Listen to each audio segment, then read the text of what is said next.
Good morning, good morning, good morning, good morning sa inyong lahat, guys. Mga kapwa ko Pilipino, mga kabarangay, mga kababayan natin dyan. Good morning, lalo na dyan sa abroad. Sa mga nagtatrabaho sa abroad, konting sikap at tiyaga, mga kabayan, maaabot nyo rin ang inyong mga pangarap. Basta magsipag kayo at magtiyaga. Saka konting sinop sa pera. Kung nakikita nyo yung mga nakikita nyo sa YouTube, tama yung mga sinasabi nila. Huwag nyo abusuhin yung sarili nyo. Tulungan nyo rin sarili nyo para sa sarili. Kabayan, ito nga pala yung mga kabataan ng Kagpilipig Integrated Youth Organization INC na itinatag natin last 2 weeks lang.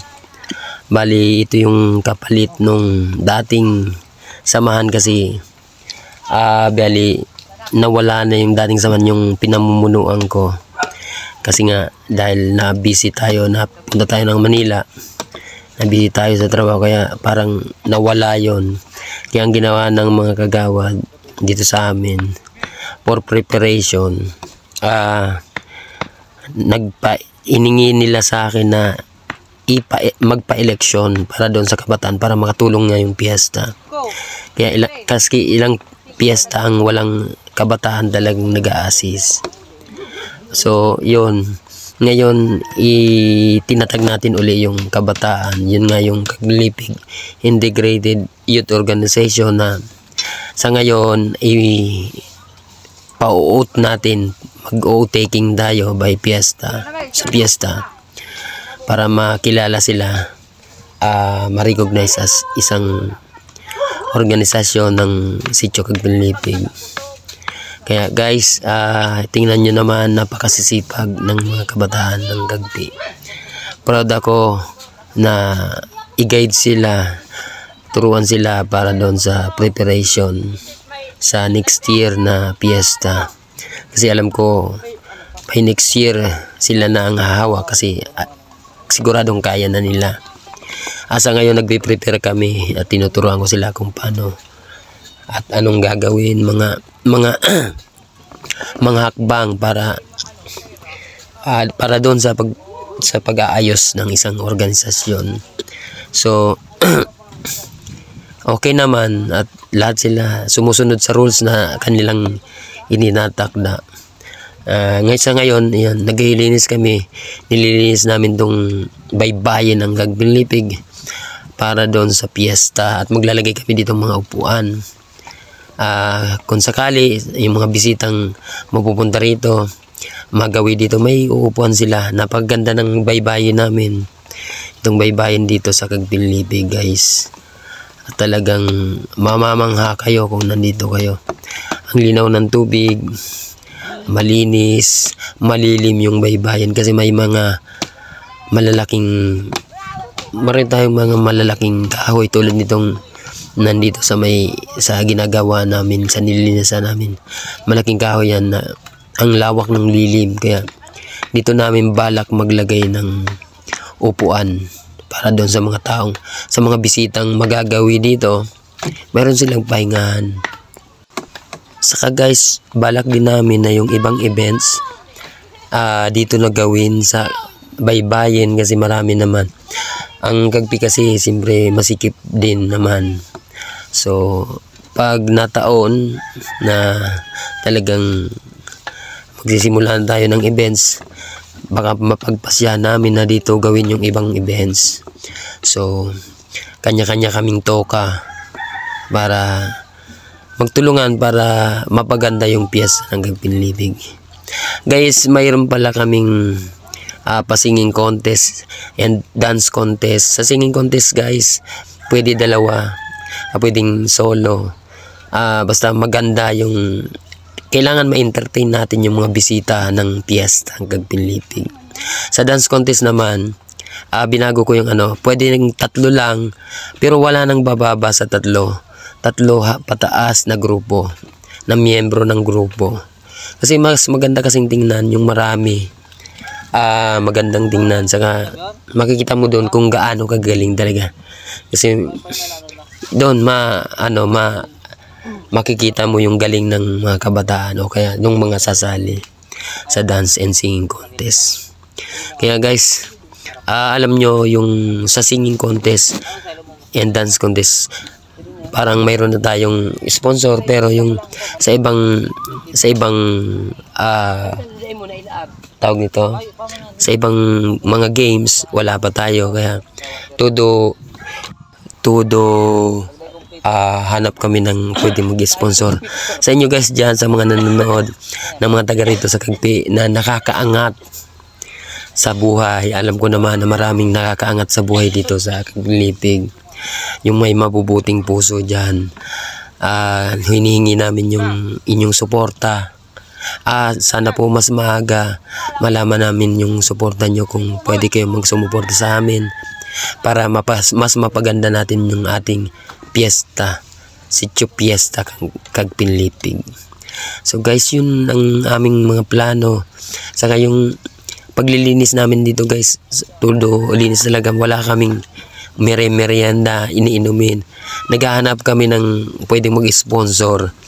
Kaya minsan dito kanya-kanya kami bili ng kung ano, tubig, yung malamig na yellow, tas may nag-aambag ng ano, kami mismo nag-aambagan para malinis lang namin tong kabila. At doon sa pinaka sitio, unang linis namin yun doon.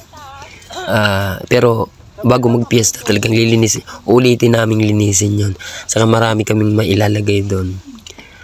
Maggagawa kami ng bahay kubo, yun, nakaplano yun, para kung sakali yung mga bisitang mga pagod-pagod na may mauupuan at mayroon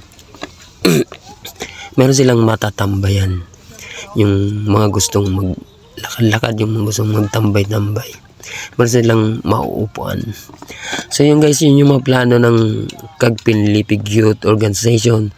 Maglilinis kami sa ngayon. Pero alam nyo ba na hindi lang itong panahon na to yung plano namin. Base sa pag-uusap namin, gusto rin nilang lumago o lumawak tong organization nila as youth organization dito sa Tinambak, Camarines Sur. So yun guys, salamat nga pala sa inyong lahat sa mga suporta ninyo, sa panonood ninyo sa aking mga vlogs, sa aking mga videos, sa mga reels, sa aking FB account, at sa mga subscriber ko dyan, sa mga silent viewers. Thank you very much po sa inyong lahat. Maraming salamat sa inyong suporta, sa walang sawang suportang ginagawa nyo sa akin. Guys, ipinopromote ko pala yung page ko, yung Job Seekers Philippines. Pakihanap po nun. Yan ang pages natin. May mga pages tayong Create, Job Seekers Philippines, AHA, and yung last natin na Create, yung pinakabago, yung Lansky channel. Pwede po ninyong bisitahin ng ating pages. Marami po kayong mapapanood doon. Saka paki-follow na rin po at paki-share ng mga vlog natin sa lahat ng hindi pa nakapag-subscribe at nakapag-follow sa atin. Sana po i-follow nyo ako at i-subscribe sa aking channel, sa aking mga channel. Salamat po sa inyo ng marami. Maraming salamat. Anak na bagay.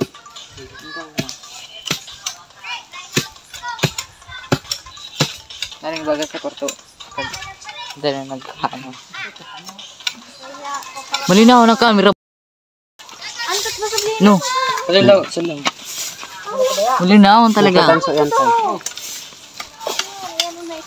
Eh, patungan pala. Dahil mo rin pagparehero. Mahiling pati ko rin. Sekarang. Sekarang nila ka. Ako kaya nag-video. Ayun. Sino niya nagsabi? Iyo ko to.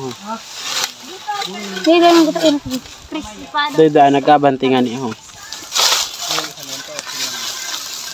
Mahali ka pa? Putik! Makakapista ka pa. Kanya, nagali ka turos diba? Anong ka mo ulit? Nagali ka. Pinta ka mo ulit? Anong pinta ka mo ulit? Siguro ka pangaram. Pa hindi.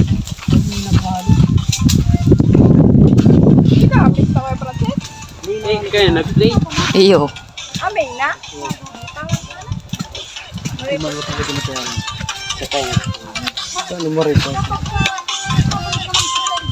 Buli na ako ng camera, astigod.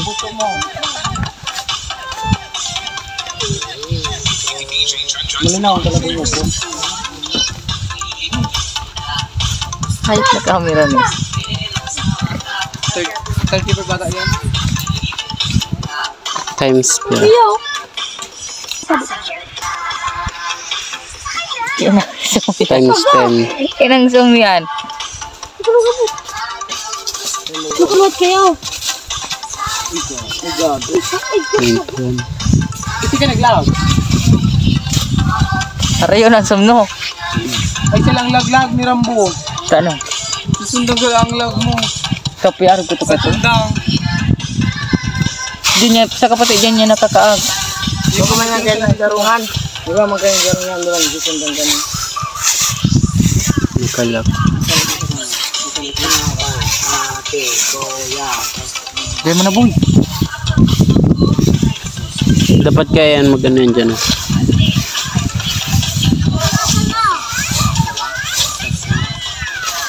Diyan.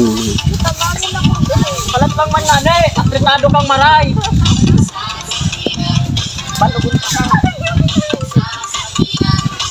Malupit ano, lalo lang kung daw nakalive yan. Ano? Alive. Anong purpose ka ni? Itong pag ano, tagagilid baga.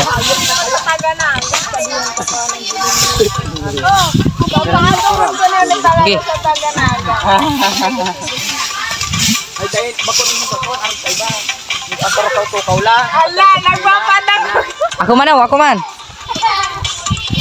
Nagpapadang go. Abang araw dyan sa karoon na nakato pati mo pa kaya doon. Ay. 3, 2, 1. Dangogan ka ko. 3, 2, 1. Dahil pinapang.